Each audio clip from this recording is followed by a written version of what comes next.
আজ থেকে ঠিক ১৩ দিন আগে স্পোর্টস লেক চ্যানেলে আপনাদের জানিয়েছিলাম দিমিত্রি দিয়ামান্তেকস কনফার্ম হয়ে গেছে ইস্টবেঙ্গলে। আর আজ অফিসিয়ালি ইমামি ইস্টবেঙ্গলের তরফ থেকে মেনে নেওয়া হলো গ্রিক স্ট্রাইকার তাদের দখলে। দিমিত্রি নিজেও তার সোশ্যাল হ্যান্ডেলে জানিয়ে দিয়েছেন তিনি আসছেন ইস্টবেঙ্গলে। তিনি লিখে দিয়েছেন, কলকাতা দেখা হচ্ছে, তোমরা তৈরি থাকো।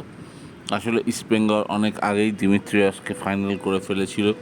যেটুকু পেপার ওয়ার্ক বাকি ছিল সেটা আগেই কনফার্ম হয়ে গিয়েছিল, মেডিকেল টেস্টও হয়ে গিয়েছিল। সব মিলিয়ে দিমিত্রি ইস্টবেঙ্গলে, এটা আবার আজ অফিসিয়ালভাবে বলা যাচ্ছে। প্রথম বড় অ্যানাউন্সমেন্ট করলো ইস্টবেঙ্গল। মনে করা হচ্ছে আগামী ৪-৫ দিনে আরও ৪টে বড় নাম শোনা যাবে ইস্টবেঙ্গলের তরফ থেকে। এবার ট্রান্সফার মার্কেটে ইস্টবেঙ্গল কিছু বড় বোমা ফাটাবে, সেরম ইঙ্গিত আগে থেকেই ছিল।